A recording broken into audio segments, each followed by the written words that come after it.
Welcome to Rebel Speak and Be Encouraged. And I don't know where you are, but I want to speak to your heart and your mind. I do want to speak to the spiritual logic, logos logic. I don't know. Life's been very tricky and just emotionally, just waking up with kind of a dread. And I know that for me, that's just a kind of a call to prayer, to wake up and worship. And I'm someone that has to kind of worship without others. I have to sing on my own, and if you've ever heard me do that, you'd remember it. But I have to lean in. Sometimes I can join others, but very often my own spirit has to carry that song. And it's been like that. Yesterday, I could just feel it. Like I could feel the weight of just hopelessness. And I often feel that we're carrying, we're investing in one another's lives and our prayer life. We're not just speaking into the immediate. We don't always know exactly what we're speaking into or what we're carrying. But I know that many people I love are feeling weight. I know that God is speaking great things. I know God's asking me to be especially righteous. In prayer, I've been kind of unkind to my husband. That's not unheard of, but God was really go make that right. Go speak an encouraging word. Encouraging, like we are encouraging, we are cheering one another on. And I want to read just out of just a beautiful passage of just the tenderness of God in the book of the Gospel of John. The Gospel of John, chapter 10, and it's just it's where we're told that the ways of the enemy are destructive. And all my life I've heard he can't create. But recently in prayer, I've felt that. I felt how all he can do is destroy, and he seeks to destroy. And there's a way of just speaking against, right? We don't fight flesh and blood. We fight powers and principalities and these voices that want to destroy. That the enemy, however, I don't know, the enemy is always kind of an interesting concept to me because it's so real. And I don't even like saying the enemy's there, and the enemy's destructive, and it's wanting to woo others to its destruction. And it's how it builds its fan base, right? It's looking for fame, and all it can do is use negative. All it can do is come in and intimidate and coerce and attract folk to death, attract folk to theft, attract folk to destruction. And kind of with that background, let me read from chapter 10. I assure you, this is Jesus speaking, anyone who sneaks over the wall of a sheepfold, so we have this image of sheep, anyone who gets into the sheepfold by having to sneak over the wall, that's how they got there. That's how they got there. Rather than going through the gate. They can't walk into the story honestly. Must surely be a thief and a robber. They're up to no good, right? The one that has to sneak in is up to no good. The one that has to implicate, insinuate, that's really the word I want. The one that has to insinuate themselves into the story. They're not walking into the story through an honest door, but through lie and theft. They are a robber and a thief. For a shepherd going through the gate must surely, for a shepherd enters through the gate. One who is who they are, one who is who he is, walks in properly, comes in through the gate. The shepherd walks in through the gate. If there's someone coming into your life and positioning themselves in a way that's just not straightforward, they're not a shepherd, and they're not to be trusted. The gatekeeper opens the gate for him, and the sheep hear his voice and come to him. So there's a gatekeeper in this story, the one that's guarding the gate. There's one protecting, making sure that these bad actors don't come in. And there's the shepherd who comes in. And the gatekeeper sees the shepherd and knows the shepherd and recognizes the shepherd and opens the gate for the shepherd.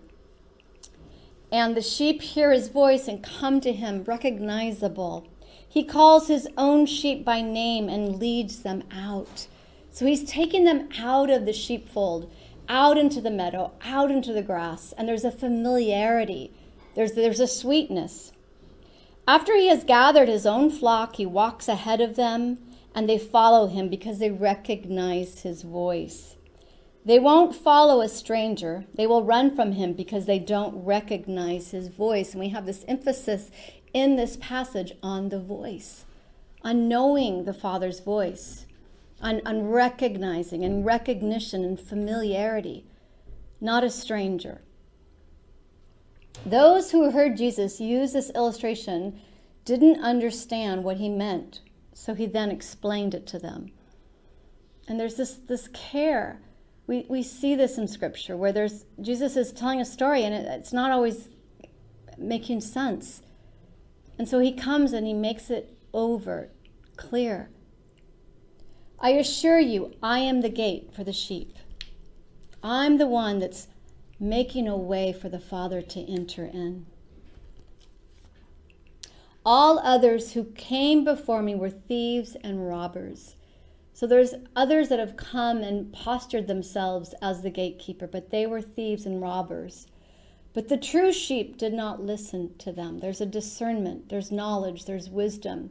Yes, I am the gate. Those who come in through me will be saved. And that word saved has come to mean a lot in Christianity. But in the context of this story, they will not be following the wrong voice that leads them into destruction. They will be safe. They will be safe. They will be saved. Wherever they go, they will find green pastures. That's one of the ways we're saved. We're saved from misery and destruction. We follow and find green pastures. The thief's purpose is to steal and kill and destroy. My purpose is to give life in all its fullness, to give life abundant, to give life that's full of joy and pleasure. And here's this very clear side by side. The one that deceives you, the one that wants to come in, doesn't even have a way in, the one whose voice isn't recognizable, that one has no capacity to bring life to you. That one has no capacity, that one's deceived himself, itself, herself, I don't know.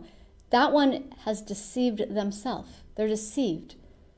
They can't do anything like Jesus can do. They give no life. So they lie and they steal. Today, God had me spend quite a bit of time just praying for the children of friends. Like just praying that their ears recognize the deceiver for who he is. Like, I don't like your voice. I don't like what you're saying. I don't like the way you're accusing. Right? What is the deceiver? He accuses. He gets us to listen. Think about it. Some of us are building our life on constructs that are all about blame. That's a voice that we want to quickly recognize. Wait a minute. I'm blaming. I'm frustrated at people. What kind of voice has me blaming and frustrated? Where Jesus says, no, my purpose is to give life in all its fullness. Life in all its fullness isn't blamey. Life in all its fullness isn't hating people for what they think when they think differently than I do. I am the good shepherd. The good shepherd lays down his life for the sheep. Here's another way that Jesus is so different. He can lay down his life, and he's going to tell us why. He can lay down his life for us. A hired hand will run when he sees a wolf coming. He will leave the sheep because they aren't his, and he isn't their shepherd. So there's an issue of connection.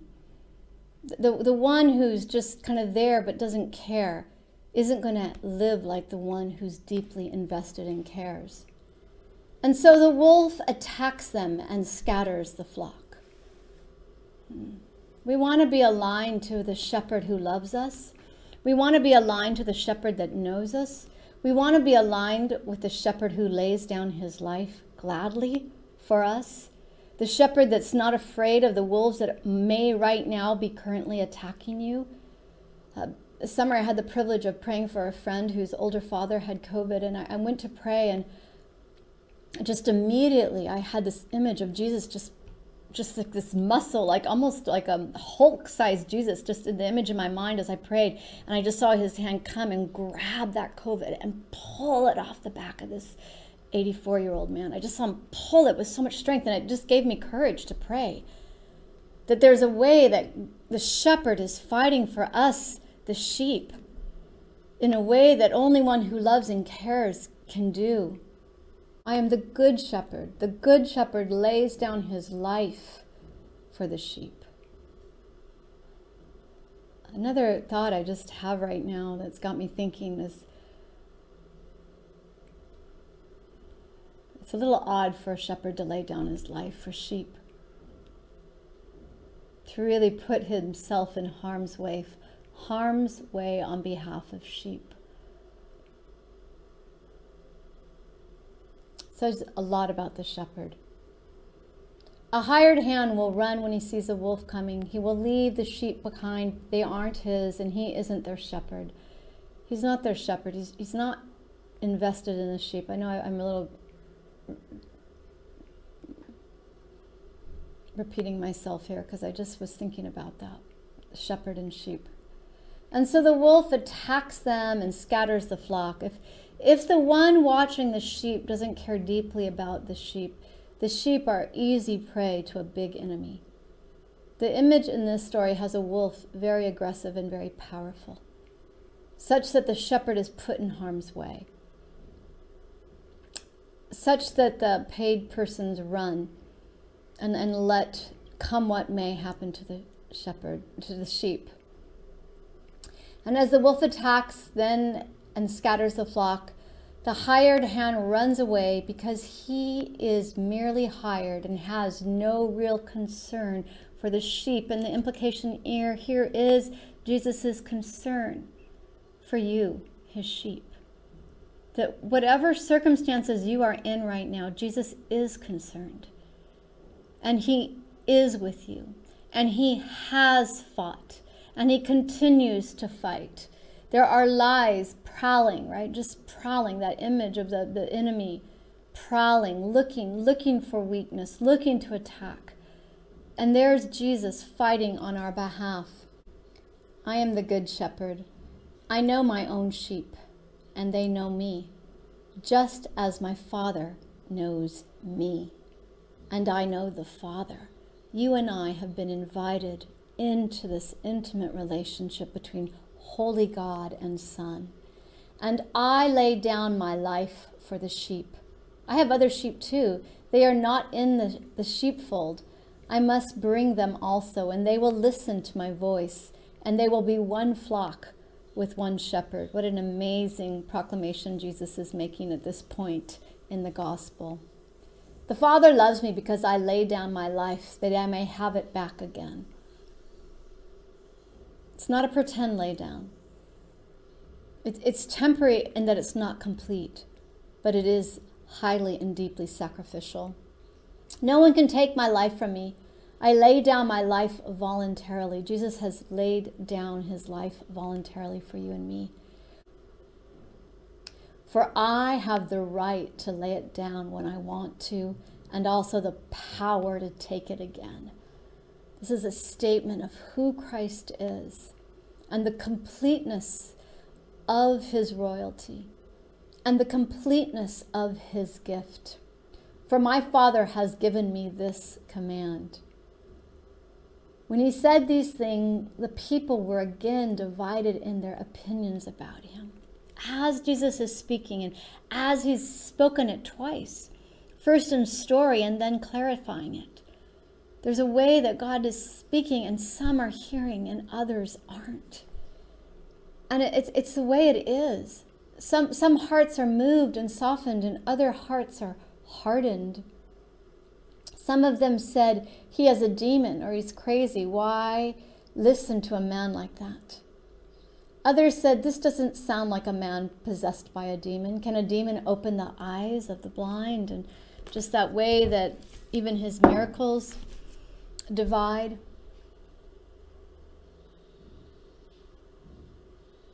Something about truth right now that is divisive. And it doesn't mean that everyone that we're divided with doesn't know truth. They could have a different angle on truth. They can be seeing things a little differently. We see that with Peter and Paul. There's times where God calls us to something that we must stand by, and as we stand by it, those we love can see it really differently. And the story's not over. But wherever you are in the divides, and feeling the divides, and feeling the weight of those divides, and wondering how to speak, and when to speak, and if not to speak, and all the different things that are happening in the milieu of this moment in time. Know that the shepherd is with you. Know that the dividing of the flock is not the shepherd. Watch out for the one that polarizes. Watch out for any ways that there's a voice leading you, trying to lead you, that's wanting to polarize you in a way that's destructive. You can rest in Jesus. You can be encouraged by his presence. That doesn't mean that you don't have to have strong convictions. I think there's just a way right now that some of us are called to declare things that are almost, opposite. But because of who Christ is, they're not opposite. They're not opposite. We can be speaking and declaring, and it's just a minuscule apart. Just a minuscule apart. And we have to speak, and we have to say, and another has to speak and has to say, and the enemy would say, oh, look, you're divided, and we can say, no, we're not. No, we're not. I'm faithful. James was faithful to Jews in Jerusalem, while Paul was leading the church of Corinth, and the disruption of the church of Corinth, the absolute insanity of the sin there made it hard for James. But Paul's called to advocate for the Corinthians, just as James is called to advocate for the Jews coming the Jews coming to faith in Jesus as Messiah. We have moments where we're needing to set aside real tensions and saying, no, you and I were on the same team. I feel led this way, but I'm not working against you. I'm working with you and for you. And you're working with me and for me. And we're not enemies. And we have a shepherd that knows all of us sheep. And we can respond to that voice and know the love of the voice of the one who's laid down his life for us, that we be one, brothers and sisters, one of fellowship. And that's a voice that doesn't kill, it doesn't destroy, it doesn't steal, it doesn't take what's not it's to take. And so just in this day where lines are drawn and there's a lot of hatred prowling around, know that you're on the side of love. Love is patient, love is kind, it does not envy, it is not proud, it is not rude, it is not self-seeking, it is not hard-hearted. It always trusts, always hopes, always perseveres, it doesn't fail. And where we know in part, perfection comes. Some of us, I know in part. So often I'm very hesitant to speak on certain issues because so often my convictions are a little ahead of my knowledge. But what we know in part, perfection comes and makes right because God is perfect. Love is driving our car. Love is driving our story. Love is driving our redemption. Be encouraged. In the midst of the fight you are fighting, love has gone before and behind, above and below, to your right and to your left. Love has established himself in his spirit in you and you in him. The Father, he and the Father, you are a part of a safe cocoon of love. Even as you can feel hell's breath, even as you can feel the discouragement of the enemy massively working destruction. Speak the name of Jesus. Speak the goodness of love. Speak into your own discouragement. Sing a song. Oh, sing a song of life. Sing a song of hope. Sing a song of dance. Dance if you do. Sing a song. Sing a song. Sing a song. Don't you let the enemy get you on the wrong scoreboard. Don't you? He's got his fake scoreboard that has a fake score that says, come rally around me because my deception is the winning story. Not. There's some young men I'm really praying for. I'm really praying that God move into their heart and show them the scoreboard where they've hardened their heart and things just, they let the enemy capture their imagination. And God's doing a big reset. He's doing a big reset where all of a sudden his scoreboard's the only scoreboard to be seen. God is working through your prayers in your family system. God is working through your prayers where things feel so disjointed and no way. You know, there's a way that the enemy, he just doesn't take no for an answer because it's all he can do. Kill, steal, and destroy. You're like, oh, I really thought we just saw victory in this area. What? I've had a couple of big ones of those this week. And just we're like, oh God, I just feel like you're not going to back this up. I just feel like this person who I think is so in the wrong is going to win in this situation. And it's so murky. I'm so frustrated. And then I just have to come in and challenge my sin in my heart and worship until God gets above the way that reality of the liar has presented itself as immobile and stable and stronger than my prayers. And I don't start there. I start kind of pinned down a little bit. I don't know if you've ever had that. I used to have that a lot because I used to struggle quite a bit with depression, where you're just kind of pinned in this logic that just is overlording. And there's a way that for me, I have to keep worshiping it, and I can't just stop. I have to use my own voice, and I have to just will and just say, I don't care if I'm insane right now. I'm going to worship until this thing that's on my chest, till this heaviness of heart that says, be despairing. It used to say to me a lot, be afraid, be very afraid. Now it just says, be despairing, be hopeless. And I just say no. But me saying no in my brain sometimes not big enough, loud enough. I've got to get in there and really wrestle with my voice, singing. And others can't do it. I can hear others. It doesn't take hold. It's when my voice speaks into my circumstances, and sometimes that does require walking and physicality. God is so good. He's so good to me. Singing songs that are old and familiar that I know, because that's got to be a lyric I know. And then all of a sudden I can feel it. I can feel it. And I can't quite stop then. I'm going to keep going. I'm going to keep going. I'm going to keep going. I'm going to keep going until lavish praise and hope that floats. That's hope that's abundant. And all of a sudden everything's different. Everything's different, and God's goodness is advancing. That shalom is advancing, and I can see, I don't know why, but very often in that moment, I see the sword of Christ piercing into the earth and speaking life in a way that it moves out into the land. It moves out into the darkness. It establishes life so far beyond what I've been feeling. That's why be encouraged.